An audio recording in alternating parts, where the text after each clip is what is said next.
If everybody would start finding a seat here, we'll get it going. Put these guys under a microscope.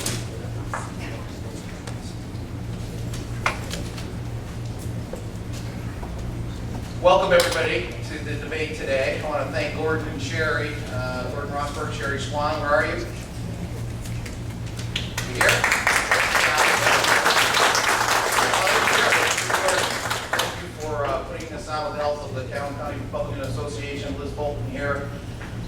Very, very important election this time around. I know, oh, by the way, I'm Rank from the Live with Rank show on WBCK. 95.3 FM, 9 a.m. every morning, Monday through Friday.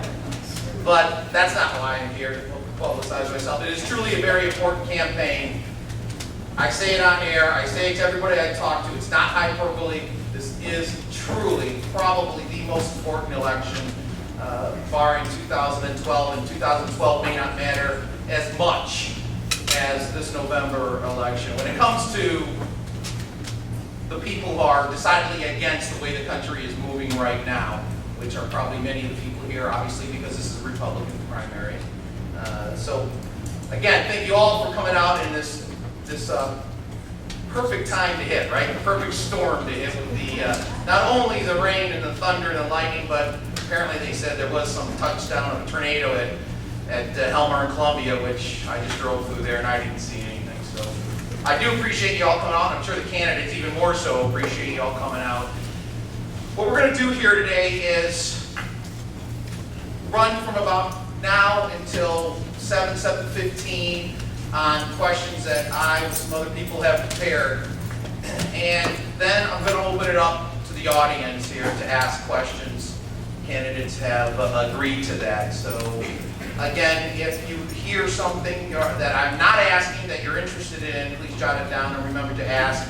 We'll have a mic, Gordon Rosberg. Gordon, that there will be walking around with the mic to give you a question, give you an opportunity to ask a question.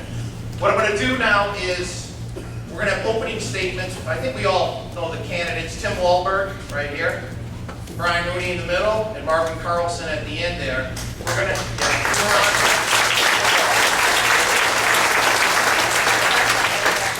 I want to thank them for coming out, obviously, and answering these questions that will be hopefully tough. And they'll have to get down to the nitty-gritty. We're going to give them time for about 2 to 3 minutes of an opening statement. Try to keep it to 1 to 2 minutes per question with a 1-minute rebuttal. Luckily, it's not like on my show on radio where everything's controlled by the time. So if I feel that we're getting somewhere without going down the same road, I may let them speak a little bit longer, just so you know. So again, thanks for all of you for coming out. Let's go, you know, we didn't even, did we flip or anything? Are we going first? We didn't do that. So rock, paper, scissors? No? Let's go from right here. Tim Walberg, former Congressman Tim Walberg. Go ahead. You may want from here or here. Whichever you'd like, Tim. This one doesn't understand. Right here. Hey, thank you so much for coming out tonight. Is this thing working? Can you hear me without it? Yes. Thanks for coming. We appreciate the organizers who put it on. Is it working better now? It is. I would stand here and look stupid holding something that isn't working, but I can do that without having something in my hand. I appreciate you especially, as well as the organizers. Come out tonight. This is a tornado shelter, so that is a good decision to make. We trust that that doesn't take place, but we are in a time that is tornado-like in our country. It's time for Americans to stand up and be counted. Let me read something for you as I begin, and probably many people have heard me read this before. My comrade candidates here probably could almost repeat it as well. I read this to you for a purpose. It says, I'm Tim Walberg, and this is where I stand. I stand for our founding principles, belief in God, our Declaration of Independence, our Constitution, Bill of Rights. I stand for freedom. Freedom to start a business, to choose your doctor, what you drive, what you eat, to carry a gun, to teach and raise your own children, and to live your own life. I stand for personal responsibility. Let's encourage common sense, good behavior, and discourage bad behavior. I stand for limited government, which includes limited regulation, limited spending. And I would add the context in this day, cuts in spending, limited taxing and limited borrowing. And I stand for life and all other American traditional values.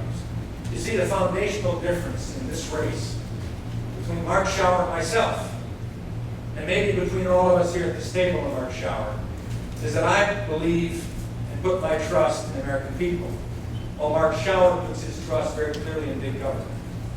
A 96% voting record with Nancy Pelosi. That says he's better fit to represent San Francisco than the 7th District of Michigan. That's big government.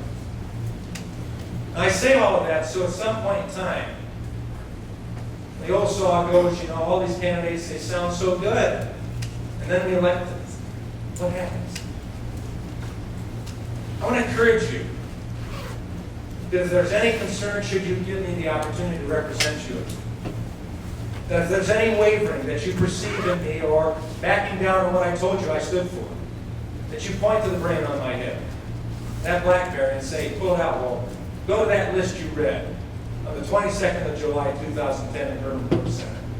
Let's talk about it. Because you see, the only way we're going to have success in achieving victory over the takeover of our lives, of our government, of our country, of our freedom that's been going on in Washington the last year and a half, is if we Americans stand together and citizens give backbone to representatives, and representatives stand on the principles they said they would stand for. And we work together to reclaim America for the values that our founders envisioned.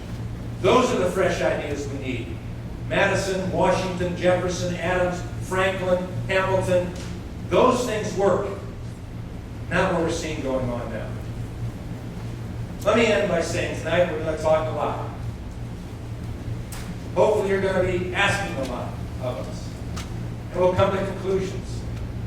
But I must state, I'm asking here for your vote. And I'm telling you, I think it'd be a good vote to make me your nominee. Because in this time, you don't need to take a chance.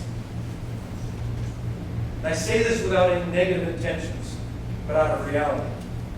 I'm the only one here at the table tonight that is a proven, principled conservative. With a track record, who's been tried and tested. Why take a chance? I ask for your support. Thank you.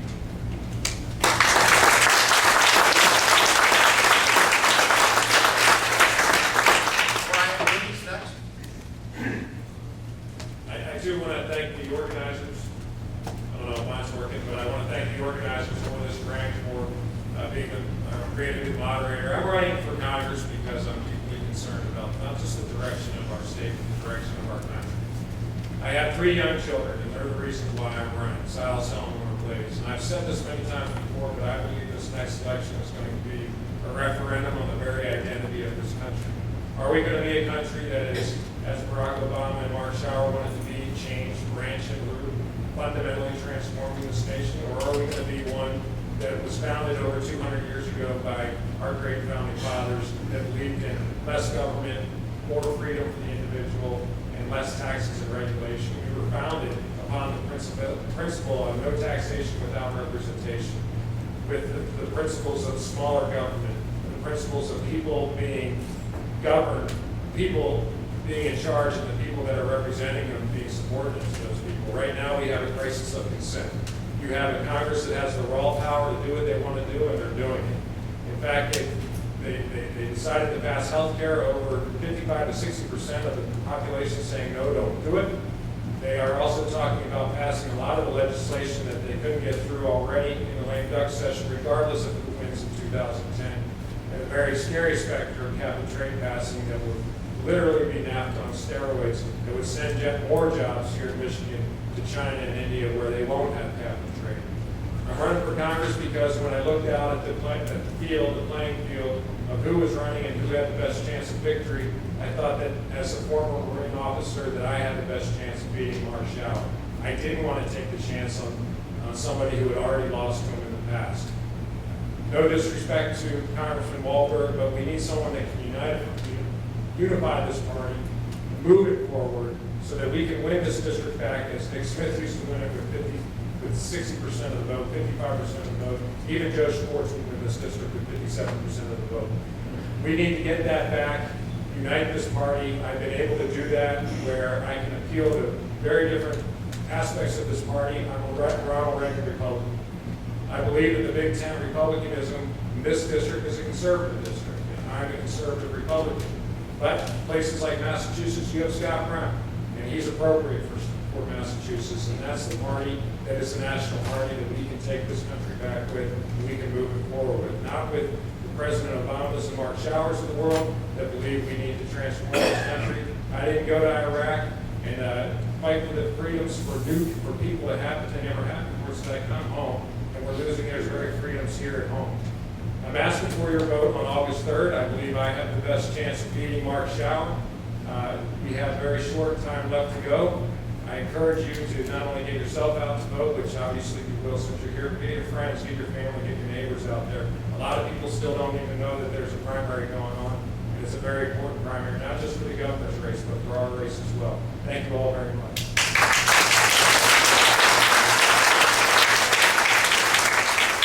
Thank you, Brian. And now, Marvin Carl. You can hear me out there. It's very symbolic this afternoon, the storm clouds that are over Battle Creek here.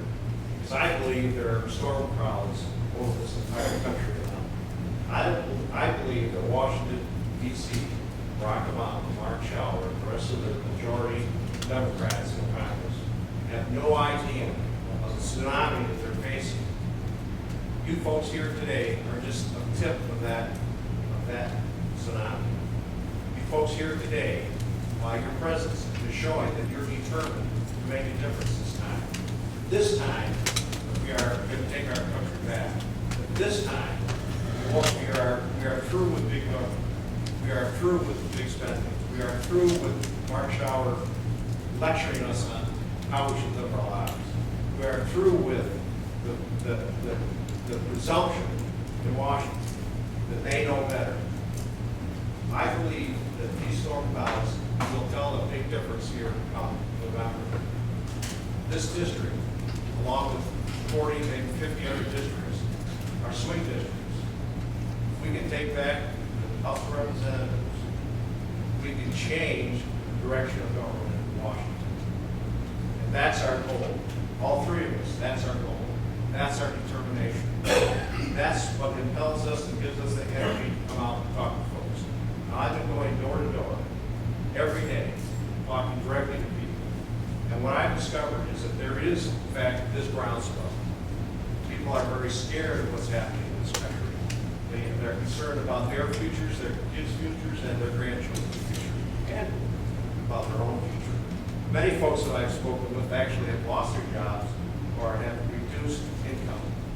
And they are extremely, extremely motivated to come to the polls and change the direction. And I believe that a business person, an entrepreneur, a person that actually has built a business, actually balance the budget, because I couldn't print money like the federal government is doing. I think that's the kind of person with kind of background we need to send to Washington, because that's the critical nuts and bolts bread and butter issue we face. Here in the 7th Congressional District, we've lost 1 in 5 jobs. 12,000 since Mark Shower was elected. Christine, the person who is the chairman of the Michigan Works Committee, Christine Quinn, has indicated that in Hillsdale and Ranch County, the real unemployment rate is closer to 25%. That's greater than what we faced here in Michigan in the 1929 crash. So it's a real possible bread and butter issue people face. That's what they're concerned about. They want someone who can represent them in Washington, who knows what to do day he arrives, again, to turn this economy around and bring prosperity and jobs back to Michigan. Thank you.